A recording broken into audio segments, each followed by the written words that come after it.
देखिए, हिमाचल में इन दिनों राजधानी शिमला के संजौली की मस्जिद के अवैध निर्माण का मामला काफ़ी चर्चा में है।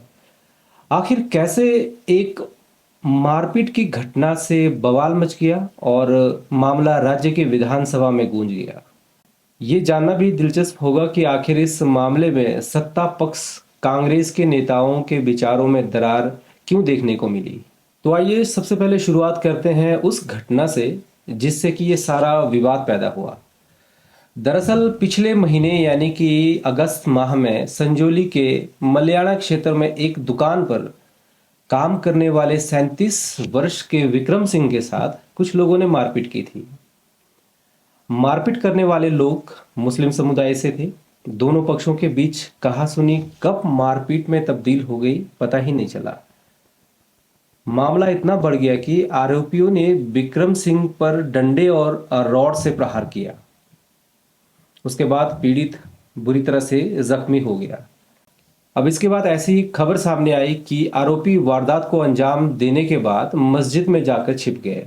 बस फिर क्या था, इस मामले में देखते ही देखते तूल पकड़ लिया और फिर 14 साल पुराने अवैध निर्माण मामले की परतें खुलनी शुरू हो गई। ये जो मस्जिद है वो अवैध बताई जा रही है और मस्जिद को गिराने के पीछे जो मांग है वो भी काफ़ी तेज हो गई है। साल 2010 से ये मामला नगर निगम कोर्ट में चल रहा है।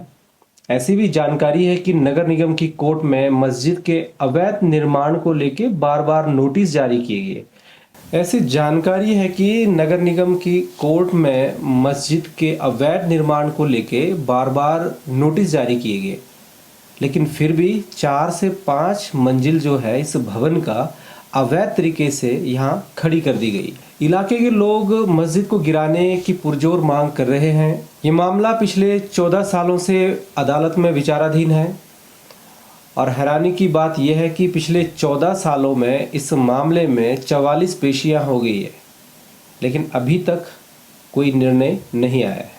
इसके बाद बड़े पैमाने पर विरोध प्रदर्शन हुए और मस्जिद को गिराए जाने की मांग करने लगे।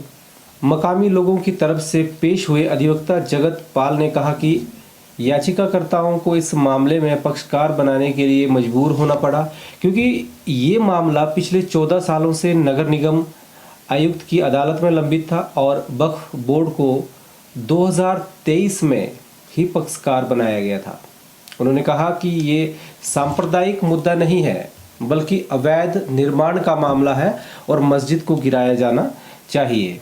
शिमला कमिश्नर कोर्ट ने बीते शनिवार को मामले की सुनवाई की और अगली सुनवाई की जो तारीख है वो 5 अक्टूबर रखी गई। हिंदू संगठनों का कहना है कि तारीख पे तारीख देने का काम नहीं चलेगा, अब उन्हें निर्णायक लड़ाई लड़नी पड़ेगी। मामले को देखते हुए पुलिस भी तैयार हो गई और चौकसी बढ़ा दी गई। प्रशासन द्वारा क्षेत्र में मुस्लिम समुदाय के लोगों की दुकानें भी बंद करा दी गई। रविवार 1 सितंबर को संजौली में मस्जिद के बाहर जोरदार प्रदर्शन हुआ था, जिसके बाद लगातार प्रदर्शनकारी अवैध बनी मस्जिद को तोड़ने की मांग पर अड़े रहे। उसके बाद प्रशासन ने मौके पर लोगों को आश्वासन दिया था। विधानसभा के मॉनसून सत्र के दौरान कैबिनेट मंत्री अनिरुद्ध सिंह ने भी सदन में ये मुद्दा उठाया था और अवैध भवन को हटाने की बात कही थी, जिससे यह राष्ट्रीय स्तर का मामला बन गया। वहीं शिमला में संजौली की मस्जिद में अवैध निर्माण का विवाद अब प्रदेश के दूसरे इलाकों में भी पहुंच गया। हिंदू जागरण मंच का कहना है कि जेल रोड मंडी में बनी मस्जिद जो है वो भी अवैध है और इसे लोक निर्माण विभाग की भूमि पर बनाया गया है। निगम के पास इस बात की पूरी जानकारी होने के बाद भी कोई कार्रवाई नहीं की जा रही है। इसी बात से खफा हिंदू संगठनों के लोग आज सड़कों पर उतरे। ये हिंदू मुसलमान की लड़ाई नहीं है, वक्फ बोर्ड बहुत सी संपत्तियों को हड़पने का काम कर रहा है, जो कि गलत है। मंडी शहर की भी बहुत सी सरकारी संपत्तियों पर आज भी वक्फ बोर्ड का कब्जा हो गया है। इन्होंने निगम प्रबंधन को 2 दिनों का समय दिया है। यदि 2 दिनों में अवैध निर्माण को नहीं गिराया गया तो फिर लोग सड़कों पर उतरकर उग्र प्रदर्शन करने के लिए मजबूर हो जाएंगे, जिसकी सारी जिम्मेदारी निगम प्रबंधन की होगी। आपको बताना चाहूँगा कि नगर निगम मंडी के कमिश्नर एच.एस. राणा ने बताया कि मस्जिद को लोक निर्माण विभाग की एनओसी नहीं मिल पाई है, क्योंकि मस्जिद का कुछ हिस्सा जो है वो लोक निर्माण विभाग की भूमि पर बना हुआ है। इसी कारण नगर निगम ने इसका नक्शा भी पास नहीं किया है। नगर निगम की तरफ से मस्जिद प्रबंधन को नोटिस जारी किया गया था कि वहां पर कोई भी कार्य न किया जाए, बावजूद इसके यहाँ निर्माण कार्य किया गया है।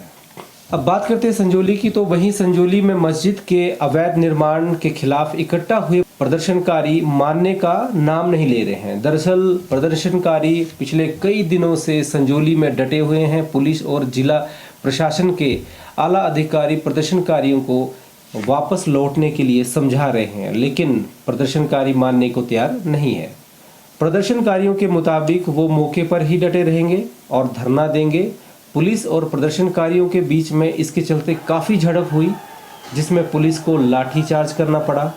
वहीं मामले को गंभीरता से देखते हुए हिमाचल प्रदेश पुलिस के डीजीपी डॉक्टर अतुल वर्मा भी मौके पर पहुंच गए, जबकि डीसी शिमला अनुपम कश्यप और एसपी शिमला संजीव गांधी पहले से ही मौके पर मौजूद थे। बड़ी संख्या में पुलिस बल भी संजौली में तैनात किया गया। हजारों की संख्या में प्रदर्शनकारी ढली टनल के अवरोध और संजौली में लगे पुलिस के बैरिकेड को तोड़कर शहर में घुस गए, जबकि पुलिस बैरिकेड लगाकर प्रदर्शनकारियों को रोकने की कोशिश में जुटी हुई थी। पुलिस ने प्रदर्शनकारियों पर लाठीचार्ज किया, जिसमें कई लोग और एक पुलिस जवान जो है वो भी घायल हो गया। शिमला के संजौली में मस्जिद विवाद के चलते माहौल बेहद ही ज़्यादा तनावपूर्ण हो गया और संजौली में धारा 163 भी लागू कर दिया गया था। लाठीचार्ज, पथराव और फिर वाटर कैनन। शिमला का संजौली क्षेत्र इस समय किसी युद्ध के मैदान से कम नहीं दिख रहा था। संजौली का मस्जिद विवाद सिर्फ हिमाचल तक नहीं सीमित रहा, बल्कि ये पूरे देश पर छाया हुआ है। इस सारे घटनाक्रम में सियासी पारा भी काफ़ी हाई हुआ है। तो वहीं कांग्रेस के जो मंत्री है अनिरुद्ध सिंह, उनका बयान भी सामने आया था। यहाँ तक कि सुक्खू सरकार के मंत्री और कांग्रेस के विधायक अनिरुद्ध सिंह ने पूरी मस्जिद को ही अवैध बता दिया। इस दौरान उन्होंने लव जिहाद का मुद्दा तो उठाया ही, साथ ही शिमला में रोहिंग्यों के होने का भी जिक्र कर दिया। अब दूसरी तरफ असुद्दीन ओवैसी जो है वो भी इस मामले में कूद पड़ा। संजौली मस्जिद विवाद को लेकर विधानसभा में कैबिनेट मंत्री अनिरुद्ध सिंह के बयान पर AIMIM के चीफ जो है ओवैसी ने भी हमला बोला। ओवैसी ने कहा कि हिमाचल की कांग्रेस सरकार भाजपा की भाषा बोल रही है। उन्होंने कांग्रेस के पूर्व अध्यक्ष के मोहब्बत की दुकान के नारे को लेकर तंज कसते हुए कहा कि हिमाचल कांग्रेस की मोहब्बत की दुकान में नफरत ही नफरत। इस सारे मामले में विक्रमादित्य का बयान भी सामने आया। उन्होंने कहा कि यदि कोर्ट मस्जिद को अवैध बताती है तो उसे गिराया जाएगा। उन्होंने कहा कि ये मामला न्यायालय में है, यदि ये अवैध पाई जाती है तो इसे निश्चित तौर पर ही कानून की प्रक्रिया के तहत तोड़ा जाएगा। इस सारे मामले में अनुराग ठाकुर का बयान भी सामने आया है।